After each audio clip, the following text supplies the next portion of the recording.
Kami datang ke Gunung Prau dengan mimpi yang sama seperti ribuan pendaki lainnya. Mengejar Golden Sunrise of Java, fajar keemasan yang konon menyapu dataran tinggi Dieng dengan cahaya magis, membingkai siluet Gunung Sindoro dan Sumbing dalam kemilau emas. Saya bersama sekelompok bapak-bapak Parubaya yang tak lekang dimakan usia, membawa semangat membara untuk menaklukkan puncak dan menyaksikan keajaiban itu. Tapi, seperti cerita petualangan sejati, Gunung Prau punya rencana lain. Alih-alih matahari pagi yang gemilang, kami disambut kabut kelabu tebal dan angin dingin yang menusuk tulang. Golden Sunrise yang kami impikan tak kunjung tiba.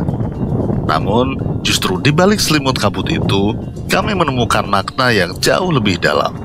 Sebuah perjalanan yang menghubungkan kami dengan alam, sejarah, dan diri kami sendiri.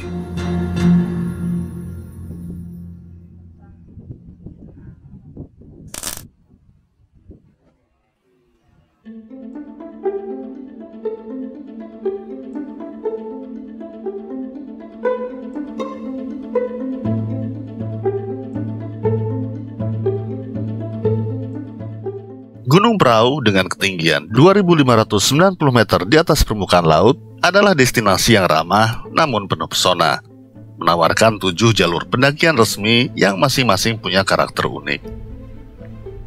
Kami memilih jalur Patak Banteng, rute tercepat dan paling populer, dengan jarak 3 hingga 4 km yang bisa ditempuh dalam 2 hingga 3 jam. Jalur ini cocok untuk pendakian santai yang tetap menantang, terutama bagi yang ingin menikmati perjalanan tanpa memforsir tenaga, sambil tetap merasakan deru petualangan. Perjalanan dimulai dari base camp sederhana di Desa Patak Banteng, sebuah desa kecil yang menjadi gerbang menuju puncak.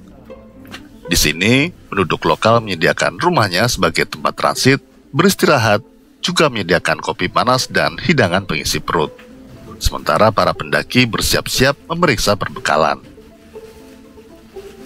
Ransel kami penuh dengan kebutuhan esensial, 2 liter air, kudapan berenergi, serta jaket tebal untuk melawan suhu yang bisa turun hingga 5 hingga 10 derajat Celcius.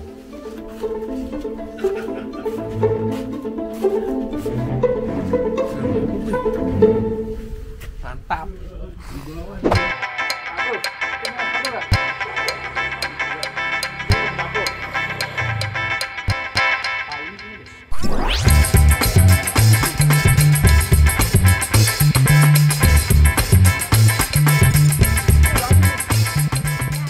Hari sudah beranjak siang saat kami melangkah, tapi kabut tebal sudah turun, menyelimuti langit dan menutup sinar matahari, seolah memberi isyarat bahwa perjalanan ini akan penuh tantangan. Tujuan kami yang pertama adalah pos 1, yang bernama Sikudewo. Pos ini sebenarnya bisa dijangkau sekitar 40 menit berjalan kaki. Namun menariknya, ada opsi untuk menggunakan ojek dengan waktu tempuh hanya sekitar 5 menit. Kami pun memilih opsi yang kedua ini, untuk menghemat tenaga.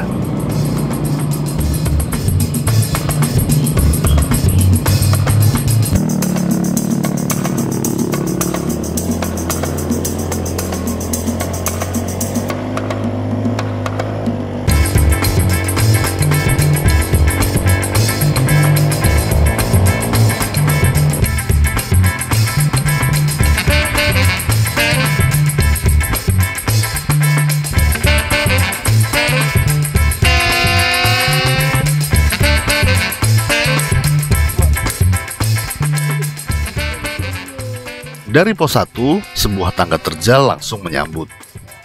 Menyusuri tangga ini, kita bisa melihat dari balik kabut sebuah pemukiman dataran tinggi yang tenang, dikelilingi kebun sayur dan ladang kentang yang menjadi tulang punggung ekonomi lokal. Secara historis, jalur yang sedang kami lalui ini bukanlah sengaja dibuat untuk wisatawan, melainkan untuk petani dan pedagang yang mengangkut hasil bumi ke pasar-pasar di dataran rendah.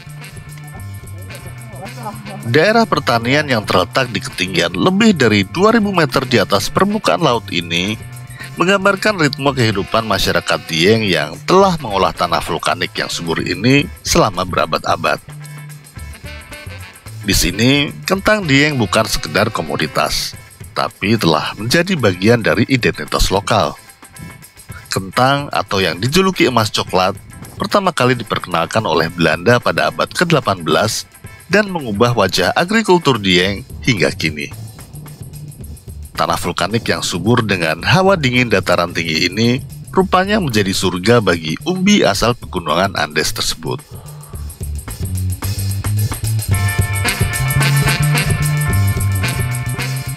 Dalam perjalanan, kami melewati petani yang sedang mengolah ladangnya. Wajah mereka akrab dengan kabut dan dingin. Di kabut yang menebal, ada kehidupan yang terus berlangsung, berdampingan dengan cuaca ekstrim dan terus berubah.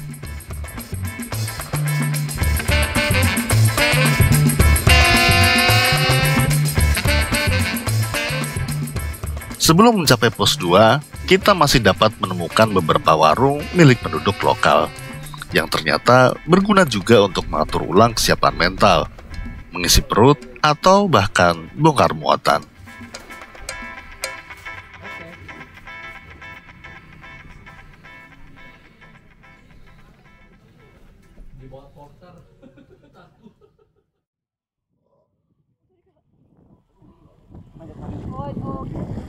Yuk, foto keluarga. Keluarga yuk.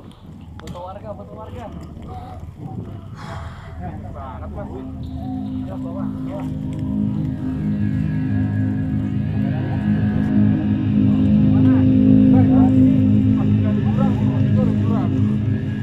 Setelah kurang lebih 30 menit, kami tiba di pos 2, Canggal Walangan. Dari sini, jalur pendakian terbagi menjadi 2. Sebelah kiri mengarah melewati jalur lama, dan sebelah kanan melewati jalur baru yang lebih memutar namun cukup landai. Kami memilih jalur lama untuk mempersingkat waktu. Saat itu, hujan turun membasahi jalur yang kami lalui seiring dengan langkah memasuki hutan yang lebih lebat. Disinilah suasana menjadi benar-benar magis. Hujan dan kabut tebal membuat jarak pandang terbatas, memaksa kami untuk fokus pada langkah di depan.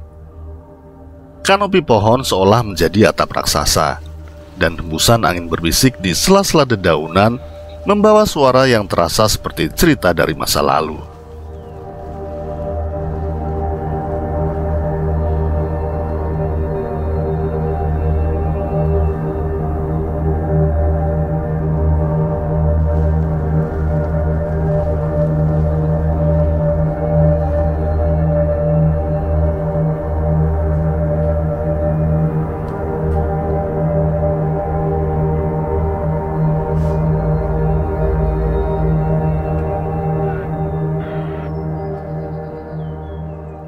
Dalam kosmologi Jawa, gunung adalah poros mundi, pusat suci tempat bumi bertemu dengan kayangan. Di tengah kabut ini, kami merasa seperti peziarah yang melintasi batas antara dunia nyata dan spiritual.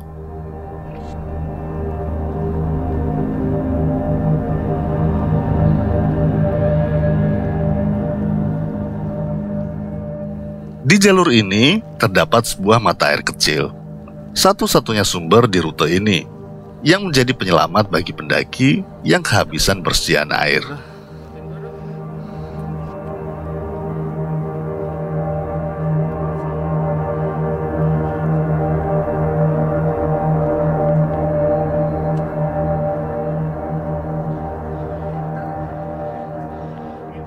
Setelah 1 jam berjalan dengan hati-hati di jalur licin, kami tiba di pos 3, Cacingan.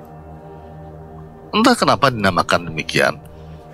Nama ini mungkin terinspirasi dari akar-akar pohon yang menjulur di atas tanah seperti cacing raksasa, menciptakan pola alami yang menakjubkan.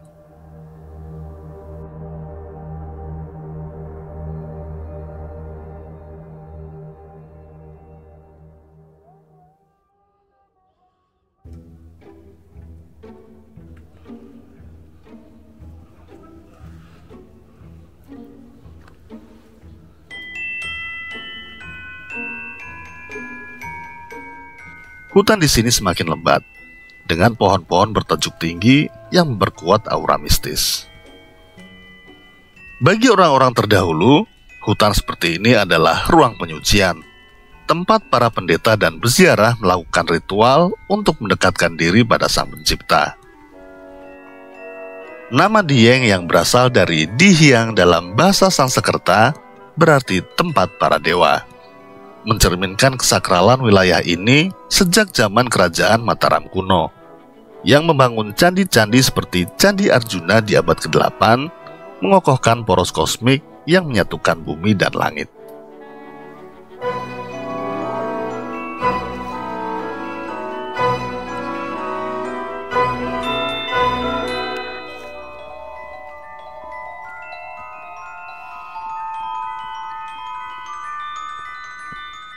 Kami melanjutkan perjalanan. Setiap langkah terasa seperti dialog dengan alam. Akar-akar pohon mengajarkan kami untuk berhati-hati. Tanjakan menguji stamina, dan kabut mengingatkan betapa kecilnya kami di hadapan keagungan alam. Gunung Perahu dengan segala bentang alam yang dimilikinya telah berdiri kokoh selama ribuan tahun. Sementara kami hanyalah sekelebat pengunjung yang lewat.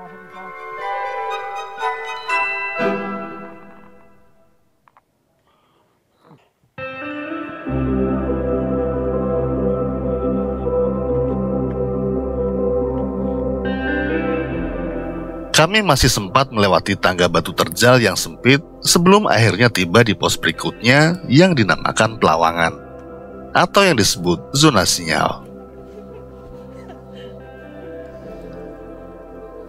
Pelawangan di dalam bahasa Jawa dapat diartikan sebagai gerbang.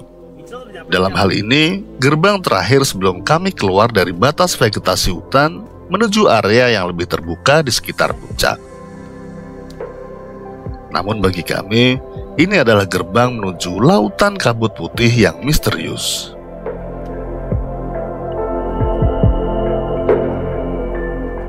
Selepas Pelawangan, jalur mulai lebih bersahabat. Kami terus bergerak melewati bentang alam yang lebih landai. Dan lewat tengah hari, kami tiba di Sunrise Camp di tengah cuaca yang jauh dari ideal. Angin dingin menusuk tulang dan kabut tebal bergerak cepat di sekitar kami, membuat suasana terasa semakin surreal. Sejauh mata memandang, hanya ada kabut di segala arah. Derul angin yang berembus kencang cukup membuat bergidik, karena tidak hanya dingin yang menusuk tulang, namun suaranya juga mengantarkan aura misterius yang belum pernah saya dengar. Tapi apa boleh buat, di sanalah kami akan bermalam, dengan harapan esok hari cuaca akan membaik dan kami dapat melihat Golden Sunrise, sebuah keajaiban alam yang menjadi alasan banyak pendaki ke tempat ini. Dan siang itu, ditemani semangkuk mie instan yang harum mengepul, kami beristirahat sejenak untuk melepas penat sebelum menjelajah kembali di sore harinya.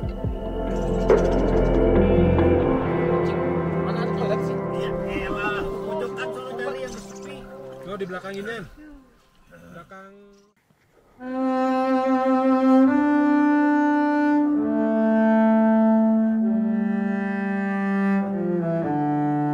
Menjelang senja, kami menjelajahi lanskap perbukitan di sekitar Sunrise Camp.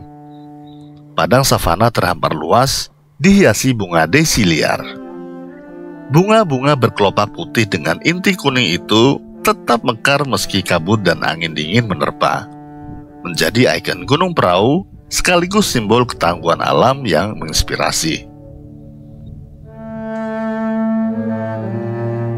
Sayangnya, cuaca tak kunjung bersahabat, dan Bukit Teletubbies yang ikonik tetap tersembunyi di balik kabut.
Setelah 30 menit berjalan menembus kabut, kami tiba di puncak perahu.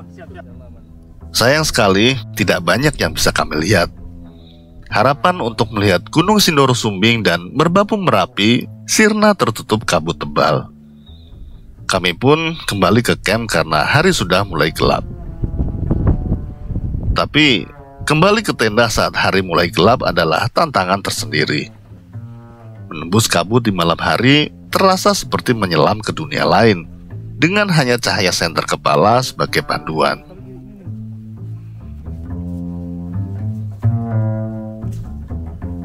Dan malam itu, kami menghangatkan diri dengan hidangan sederhana, semangkuk sup dan kopi panas, serta perbincangan hangat di tengah kebersamaan, untuk sejenak melupakan dinginnya angin yang makin deras menembus jaket yang membungkus kulit. Soalnya kita udah lumayan jauh tuh ke sononya kan, ketemu suaranya kan, ada denger orang kecil. Pegang piring atau dulu.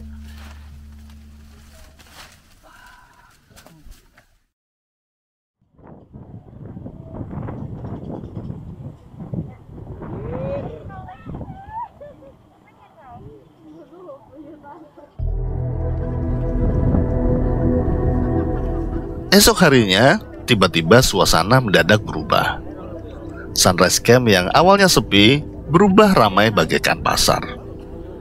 Rupa-rupanya, para pendaki yang sebagian besar adalah anak-anak muda ini sudah berangkat sejak tengah malam, demi sebuah momen Golden Sunrise Gunung Prau. Namun sayang sekali, tidak ada Golden Sunrise pagi itu. Cuaca cepat sekali berubah. Sesekali langit tampak terbuka dan menyingkap siluet Gunung Sindoro Sumbing yang berdiri gagah. Namun dalam waktu sekejap kemudian, kabut kembali datang menutup cakrawala. Pupuslah sudah harapan untuk mengabadikan momen epik itu dalam sebuah konten menghias media sosial. Kecewa? Mungkin. Tapi paling tidak saya mendapatkan sebuah pelajaran. Nama perahu yang berarti perahu dalam bahasa Jawa terasa begitu nyata. Kami seolah berlayar di lautan kabut di atas perahu waktu yang membawa kami ke dimensi lain. Kabut itu seperti tirai yang menghubungkan kami dengan sejarah kuno Dieng. Berabad-abad lalu, wilayah ini adalah pusat spiritual kerajaan Mataram kuno. Dalam bukunya The History of Java, Raffles menyebutkan bahwa Dieng adalah pusat kosmos, tempat para pendeta bermeditasi di tengah kabut dan dingin pegunungan untuk mencari pencerahan. Kabut yang menyelimuti kami terasa seperti jejak spiritual mereka, mengingatkan bahwa gunung ini bukan hanya landscape fisik, tapi juga ruang suci yang telah menyaksikan perjalanan manusia selama ribuan tahun. Di tengah kabut, kami belajar merangkul ketidakpastian, seperti orang-orang terdahulu yang menghormati alam sebagai guru. Bunga daisy yang tetap mekar di tengah cuaca ekstrim, dan semangat bapak-bapak parubaya di rombongan kami menjadi pengingat bahwa kehidupan adalah tentang ketangguhan dan adaptasi. Pendakian ini mengajarkan bahwa keindahan tidak selalu tentang pemandangan sempurna, tapi tentang momen-momen kecil yang penuh makna, seperti aroma kopi yang mengepul, suara angin yang berbisik, dan kebersamaan yang tercipta di tengah kabut.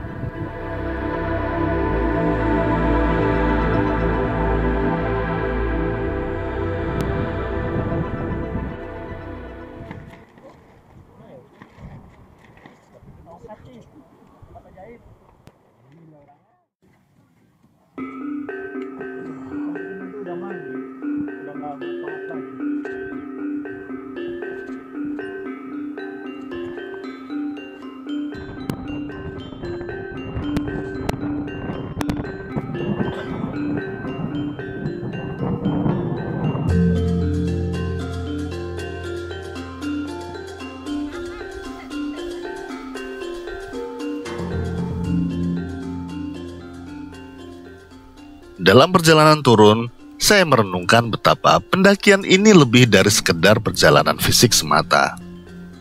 Gunung Prau mengajarkan kesabaran, kerjasama, dan rasa hormat pada alam. Setiap tanjakan adalah metafora dari tantangan hidup. Dan kabut adalah pengingat bahwa hasil tidak selalu sesuai dengan harapan, tetapi selalu ada pelajaran di dalamnya.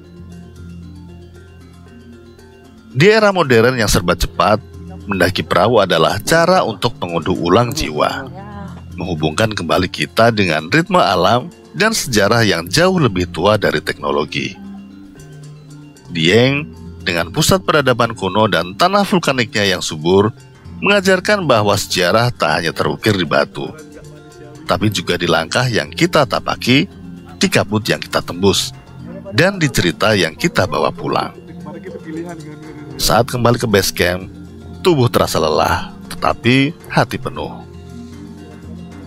Gunung Prau bukan hanya tentang Golden Sunrise atau puncak, tapi juga tentang perjalanan itu sendiri. Tentang menemukan keseimbangan antara menaklukkan tantangan dan merendahkan diri di hadapan alam.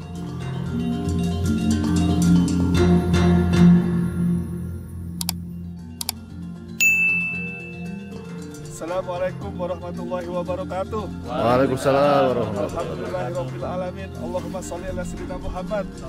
Diberi kesempatan oleh Allah untuk bisa berjumpa di tempat perahu ini. Semoga diberikan ketakwaan kepada Allah selalu. Amin ya Allah. Dan mudah-mudahan YouTube-nya Mas Anjas semakin berkibar. Mantap.